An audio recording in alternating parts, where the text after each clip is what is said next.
So, it takes a faith. Amen. Amen. Alam niyo, kung wala po yung tinatawag na perfect faith sa atin, Tama. hindi po tayo talaga maniniwala sa mga mensahe na bagong binibigay sa atin ng ating Panginoon. Amen. Marami po ngayon, mga kapatid, punong-puno sila ng mensahe, but there's no faith. Kaya nga pag dumating yung bagong mensahe, mga kapatid, wala na pong paglalagyan. There's no space for the new messages. Parang cellphone po yan. Pag napuno ng storage, yung storage natin, napuno ng files, wala nang papasok na bagong mensahe. Kaya mangyayari, hindi ka na updated kasi yung bagong mensahe, hindi mo na marireceive. Kaya kailangan mo mag-delete ng mga old messages para magkaroon ka ng tinatawag na updated faith para sa message. Amen. So, konti lang po itong tatalakayin ko. It speaks about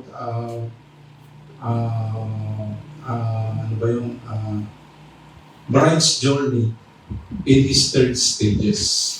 So alam po natin ang bride ay meron po siyang tinatawag na third stages. May first, may second, at yung tinatawag na third stage, which is the third bride. So alam po, narinig niyo po ito sa Bicol, yung mga nakasama. But gusto ko lang pong balikan yung tinatawag na kung saan ba yung first stages, which is the first bride, saan ba yung tinatawag na second stages, which is the second bride, and the third stages, which is the third bride in our present time. So sabi po dito sa Resume of the Ages, Amen, paragraph 366, sabi po dito, the birth of the church was at Pentecost. So dyan po nag-start, mga kapatid, yung birth of the church, yan po nag-start, mga kapatid, in the day of Pentecost. At sabi po dito, as the first Adam was given a bride, alam po natin, mga kapatid, yung tinatawag na a byproduct. Amen. So, the Lord created Eve. Galing po doon sa tinatawag na byproduct through Adam. Amen. So, yan po yan. So, it is a fresh from the hand of God. Sabi niya dito, and was undefiled for a brief span. So alam natin, mga kapatid, si Eve, mga kapatid, ay meron lang siyang brief span. Amen, na kung saan siya ay naging fresh from the hand of God. Alam natin na dumating sa time na si Eve, mga kapatid, ay nahulog. Amen. At alam natin na yung pagkahulog ni Eva, ito ay nakapaloob dun sa tinatawag na plan of redemption ng ating Panginoon. Amen. Amen. So there is a purpose kung bakit siya nahulog. Amen. So sabi niya dito, and so was Christ. So alam natin si Christ, mga kapatid, after Adam, lumabas po si Jesus Christ bilang tinatawag na the last Adam naman. Amen. At yung last Adam, sabi dito, given a pure and fresh bride. Amen. At the day of Pentecost, diyan mo nag-start, mga kapatid, yung tinatawag na first church. Amen. It was started in the day of Pentecost. And she remained separate and undefiled. Sabi niya dito, amen, for some time. Amen. Dahil alam natin, mga kapatid, ang first church sa day of Pentecost or yung tinatawag na apostolic church, dumating doon sa time, mga kapatid, na ito ay nahaluan ng tinatawag na creeds and dogmas. Amen. They accepted creeds and dogmas from the Roman Catholic. Amen. Kaya yung first church, mga kapatid, in the day of Pentecost, ito po, mga kapatid, ay nabahiran. Amen. Ito po ay nahulog because of the creeds and dogmas. Kaya nga yung first bride, mga kapatid, ay nahulog. Amen. They become defiled. So sabi po dito, mga kapatid, sa second scene, Now, sabi niya dito, this time, the spiritual woman, the bride of Christ, sabi niya dito, that started on the day of Pentecost with the early apostolic church, lost the same thing at the Nicaea Council. Amen. So because of the Nicaea Council, mga kapatid, dyan po sila nahulog. At dyan po nabahiran yung tinatawag na first bride.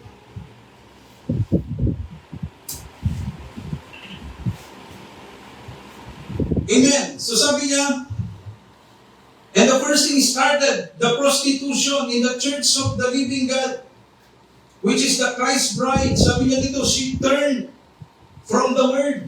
Amen. Siya po ay tumalikod sa original na salita in the day of Pentecost. Yeah. Amen. So she turned from the word and accepted Roman dogma. Amen. Instead of God's word. So dyan po nag-start, mga kapatid, yung tinatawag na first stages ng bride from the day of Pentecost. So alam natin, mga kapatid, na lumipas ang panahon, sumunod po dyan, mga kapatid, yung second stages. Amen. So which is the second bride. Ano po ngayon, mga kapatid, ang second bride? Ang second bride ay pumasok sa tinatawag na 7 church ages.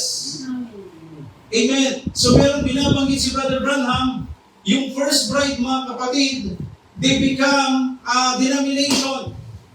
Amen. Kaya po siya nabahiran, it's because of denominational understanding. Amen. Denominational teachings. Amen.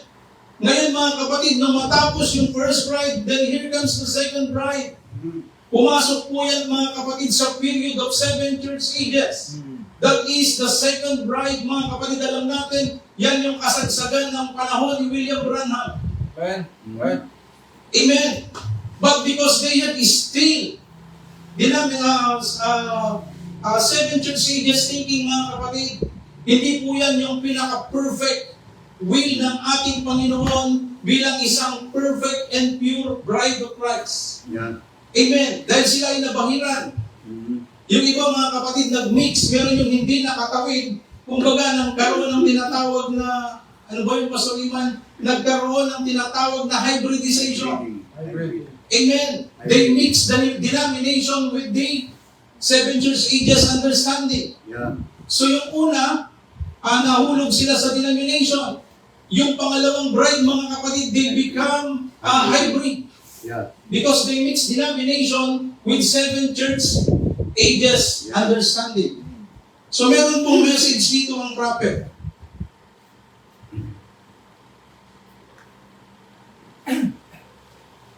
Amen. Yung binasa ko po kanina nagmi-meeting kami, yung about dun sa the bridge, ay, hindi pala to.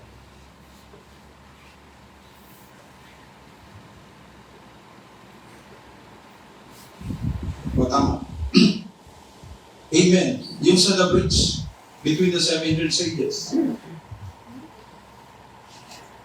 So pumasok po, mga kapatid, yung tinatawag na third bride dito sa tinatawag na new field. Amen. Ito po, mga kapatid, yung bride na nasa kalagayang Revelation 10:8 to 11. Amen. Kung ang understanding, mga kapatid, ay patungkol sa tinatawag na one-man ministry. Amen. O yung tinatawag na ano bang tawag dito? Yung ang kalagayan mo, you're still waiting for something, mga kapatid. Amen. Lahat na po yan, mga kapatid, ay nakapaloob sa tinatawag na second bride. Yeah. Pag sinabi mong third bride, mga kapatid, it speaks about pure.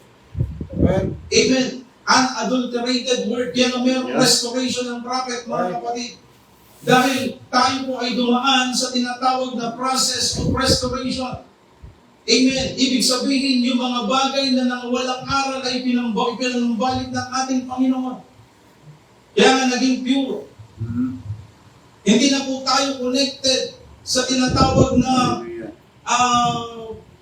denominational, or even the seven church ages understanding. Dahil ang sabi po dito mga kapatid, sa paragraph 54, no denominations has right to interpret, sabi nga, right? The denomination has, no denomination, sabi nga pala, no denomination has a right for interpretation of the book. Right. Amen. Amen. Binabanggit po ni Brother Branham dito, lahat ng nakabilang sa tinatawag na denominational understanding, even the seven church ages understanding, mga kapatid, you have not right to interpret the book. Amen? Yeah. The Lord has not given to them, amen, to be the right interpretation of the book. Meron pong pinaglaanan ng ating Panginoon. As I continue, mga kapatid, sabi niya, no man has a right to interpret it. It is the Lamb, which is Christ. Amen, who interprets it. And the Lamb is the one who speaks it. Sabi niya. Yeah. Amen. Sino po yung Lamb? It is Christ. Amen. It is the Word, mga kapatid. Kaya nga when the time we receive the Word, when the time we receive Christ, mga kapatid, then it is perfectly laced in our body. Amen. Kaya nung nandito na si Christ, mga kapatid, it is now Christ who interprets the book itself. Right. Amen. Amen. Kaya nga sabi niya dito, and the Lamb makes the Word to be known.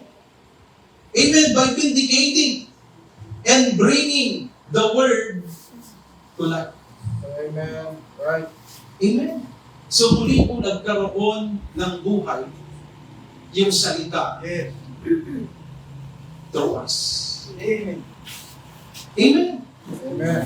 Kaya nga po mabigat yung ating responsibility. Then tuloy ko mga kapatid. Sabi niya dito sa paragraph 55, this book, ito pa yung binabanggit ko kanina, this book is not revealed until the church ages. Amen. Ito po yung seven church ages. Ito po yung period of time nung panahon na si Brother Branham ay nandito pa sa mundong ibabaw. Amen. And denominational ages has run out. Kaya nga kung titignan natin ngayon mga kapatid, bakit malayo ang understanding ng iba? Amen. Bakit tila baga kapag tayo ay nagpapaliwanag ng mensahe ng propeta in our present time, tila baga napakahirap po nila itong maunawaan. Amen. Amen. Hallelujah. Bakit? Kagaya nung sinabi ni Pastor Mark kanina, because they are not controlled by the faith. Amen. Wala doon yung pananampalataya nila. Dahil ang pananampalataya nila ay patuloy na nakatuon doon sa tinatawag na denominational understanding and seven church ages understanding. So ang sabi ng prophet, mga kapatid, ipapaunawa ng ating Panginoon when the denominational and seven church ages has run out. Tuloy po natin. And there is time no more. Sabi niya dito. Amen. It's only revealed after the church ages and the denominational ages has run out. So yung moment pala, Brother Val. Amen. Kaya nga napakahalaga mga kapatid na kailangan mawala sa atin. Amen. Or we need to lay down if there is still denominational and seven church ages understanding in our mind. Yeah. We need to lay it down. Tama. So that the right interpretation of the message of the prophet will be revealed. Or it will be manifest. Ganito po mga kapatid yung eksaktong sinabi ng prophet. Dito po sa God's chosen place of worship, sabi niya, paragraph 90 hanggang 91, sabi niya dito, and His promised word will be interpreted in you. Oh, right. Amen. Sa panahon natin ngayon, mga kapatid, ang ibinangako ng ating Panginoon is the promised word. Sabi ko nga, ang natural Israel natapos na, na-receive na nila yung pinangako ng ating Panginoon, which is the promised land. Amen. And it is about our time being the spiritual Israel or being the spiritual bride, mga kapatid. It's about time. Hallelujah. Hindi po natin hinihintay, but it is already being revealed or ito ay na-receive na natin yung promised word na pinangako ng ating Panginoon. Amen. Amen. Amen. Kaya nasabi niya dito, in His promised word will be interpreted in you.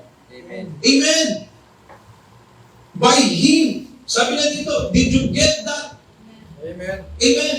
Naunawaan niyo ba ito?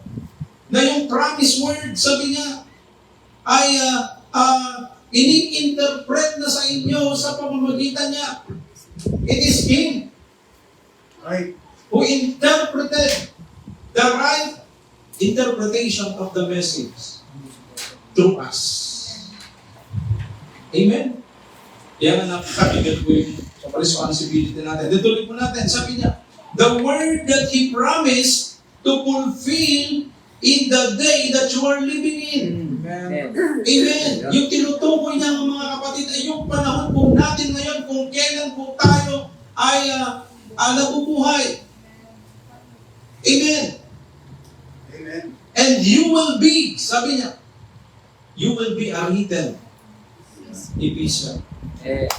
Kaya nga tignan niyo mga kapatid, wala pong ibang nagbabantay sa atin ngayon sa presenteng kalagayan natin kundi ang first bride at ang Second bride. second bride. Right. Binabasa po tayo mga kapatid. Binabantayan tayo day and night. Grabe. Wala po silang pinagkakaabalahan ngayon kundi ang third bride. Tama. Kaya nga dapat maging maingat din po tayo. Amen. Amen. Amen? Yes. Dahil binabantayan po nila yung manifestation, amen, na ginagawa ng Panginoon ngayon sa buhay ng bawat isa sa atin. Amen. Because the Lord is interpreting, amen, His word Amen. through us. Right. Kaya nasabi ng prophet, mga kapatid, we are, amen, the written epistle of God.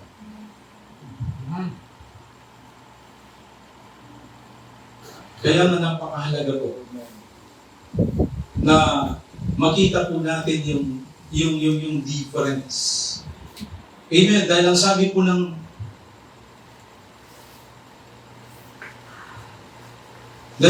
po ng prophet sa message na the spoken word is the original sin. As the first bride, sabi niya dito, was deceived. Yan po yung nakita natin kanina, the first bride, yung nasa Day of Pentecost, the first church, which is the first bride. Sabi niya, the first bride was deceived. Ibig sabihin, tapos na-deceive na sila mga kapatid. Amen. At sabi niya, and the second bride was deceived. So na-deceive na rin mga kapatid yung second bride. Yan yung time mga kapatid ng 7 church ages. So deceived na sila. Past tense. First bride was deceived. Second bride was deceived. And sabi niya dito,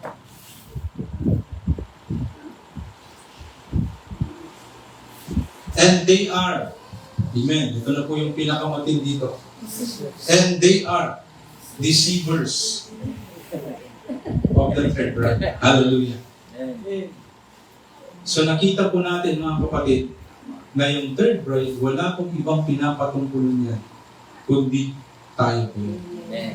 No doubt, tayo po yung third bride na tinutukoy ni Brother Bang. Kaya nga kailangan natin maging makinig. Amen. Kailangan nating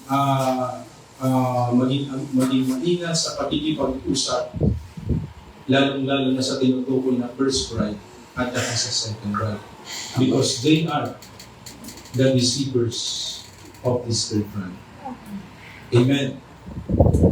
Purihin ang ating Panginoon kasi Yes. Amen. ganun pa mga kapatid, meron pa nga po ang ating Panginoon na once you are the third bride, once you have the seal of God mga kapatid, you cannot be deceived. Amen. Amen. So magiging ano lang sila mananatiling spiritual. Amen. Amen. But we cannot be deceived. Bakit? Kasi nandito na tayo sa tinatawag na the final stage. Yeah. Amen. Amen. Of the bride of Christ. Final word. Amen. Kaya maganda, at least kahit pa paano, marami po mga ministers na talagang naninindigan. Amen. For this final stage of the bride. Amen. At meron po tayong mensahe na siya nagsisilbing mensahe po natin na masasabi natin kakaiba ang mensahe nito from the first bride and the second bride. Amen. Amen. So God bless us all. Amen. Amen. Normal lang yan. Tulad po ng madalas kong sabihin, hindi po sisikat si Fernando po kung walang Paquito Diaz. Nakalamparado. Mga Paquito Diaz po ang mga yan. First bride sa second bride. O, makinig kayo. Kayo mga first bride, second bride. Kayo ang nagpapasikat sa amin. Yes. Amen. Pastor Derek.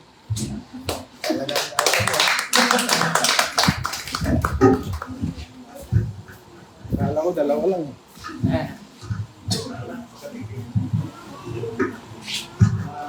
Magkatikim ng ilaw. Good morning. Amen. Masaya kami na turong ulit. Pagala kami makapag-share ng konting message.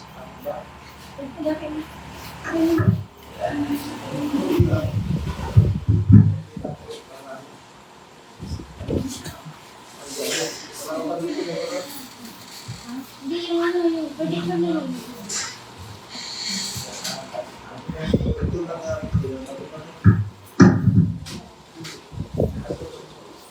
Sensya na kayo, hindi matipulpit siya.